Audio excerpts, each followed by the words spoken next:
എല്ലാവർക്കും പരിചയമുള്ള വേദഭാഗമാണ് 37-ാം അധ്യായം 1 മുതൽ 2.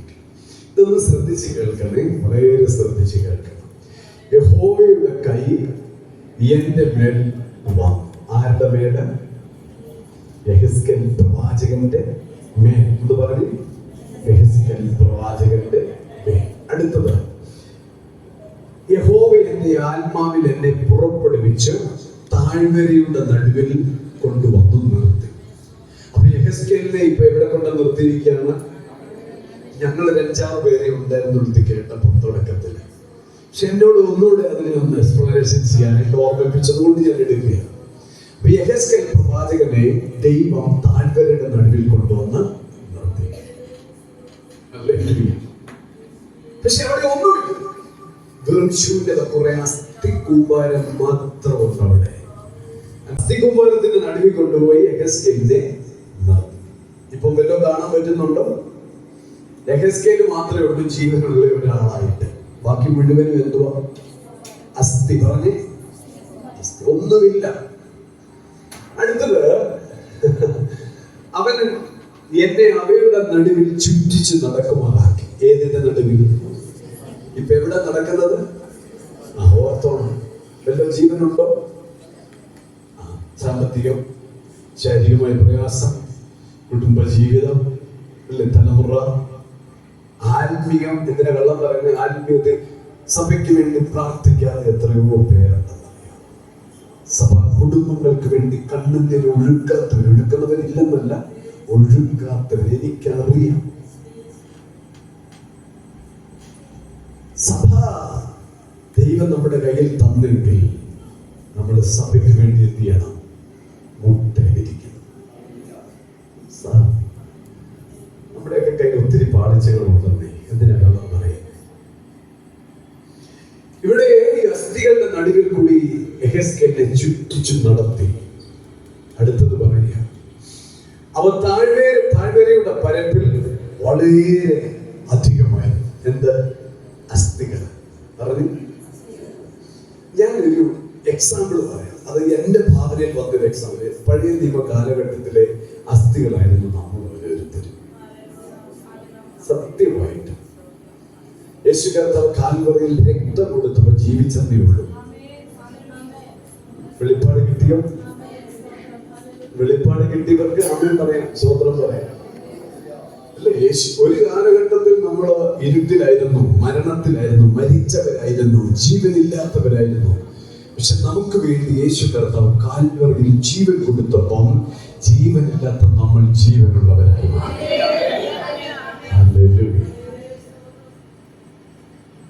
ഇവിടെ ഞാൻ ഇതിലേക്ക് തിരിച്ചു വരാം. അപ്പൊ ഈ അസ്ഥികളുടെ നടുവിൽ കൂടി യെഹെസ്കേലിനെ ചുറ്റിച്ച് നടത്തി. ഇതൊന്നും ജീവനില്ലാത്തതായിരുന്നു, പക്ഷെ ഈ അസ്ഥികൾ ഒത്തിരി ഉണ്ടായിരുന്നു. പ്രശ്നങ്ങൾ ഒരുപാടുണ്ട്. പക്ഷെ ദൈവസന്നിധിയിൽ ആരേ ഉള്ളൂ? യെഹെസ്കേൽ മാത്രമേ ഉള്ളൂ. നിങ്ങൾക്കൊരു യെഹെസ്കേലാകാൻ പറ്റുമോ? ഞാൻ ചോദിക്കുന്നത്, നിങ്ങൾക്ക് ഇന്ന് ഒരു യെഹെസ്കേലാകാൻ പറ്റുമോ? നിങ്ങളുടെ മുൻപിൽ ഇപ്പോൾ എന്തേ ഉള്ളൂ? അസ്ഥികൾ. പറഞ്ഞ്, ജീവനില്ലാത്ത അസ്ഥികൾ.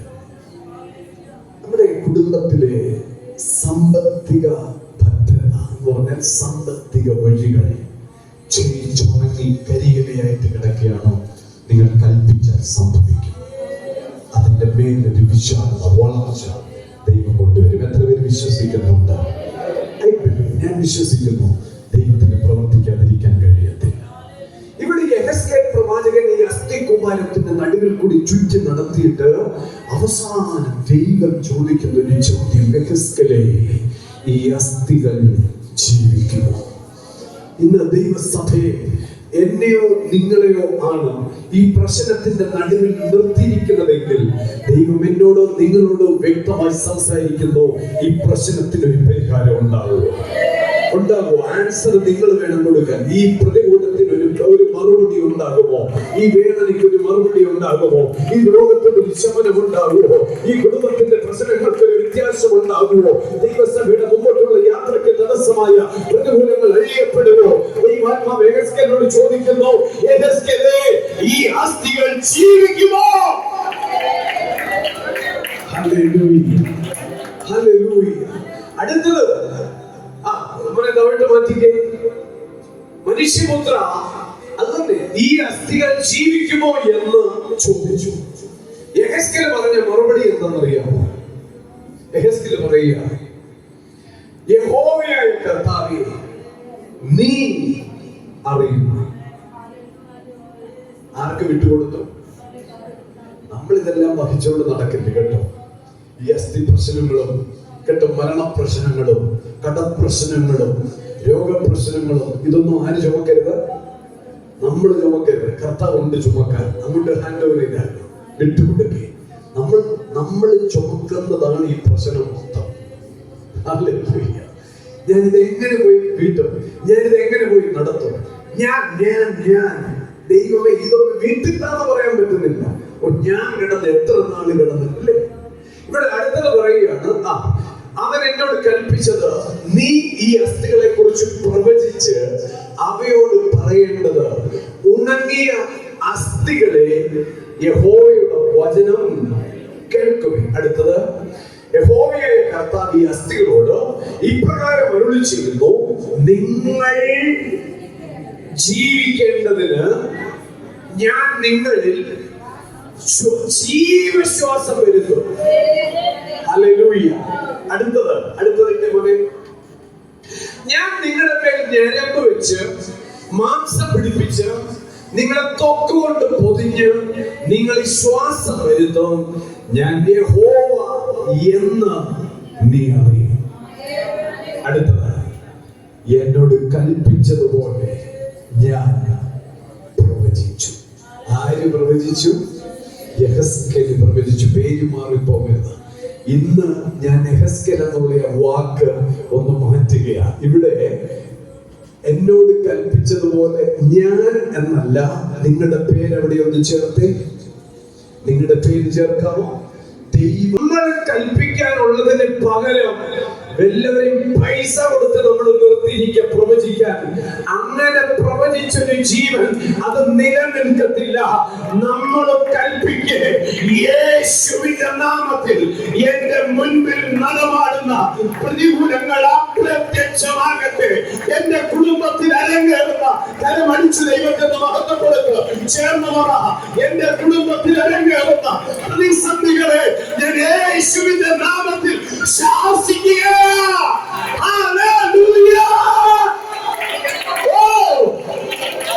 നിങ്ങളുടെ മുൻപിൽ പ്രശ്നങ്ങളില്ലെന്നല്ല, ഈ കുടിനകത്തിരിക്കുന്ന ഓരോ കുടുംബങ്ങളിലും വ്യത്യസ്തമായ ഓരോ വിഷയങ്ങളുണ്ടെന്ന് ഞാൻ വ്യക്തമായിട്ട് പറയുക. ശരിയല്ലേ? ഓരോ വിഷയങ്ങളുണ്ട്.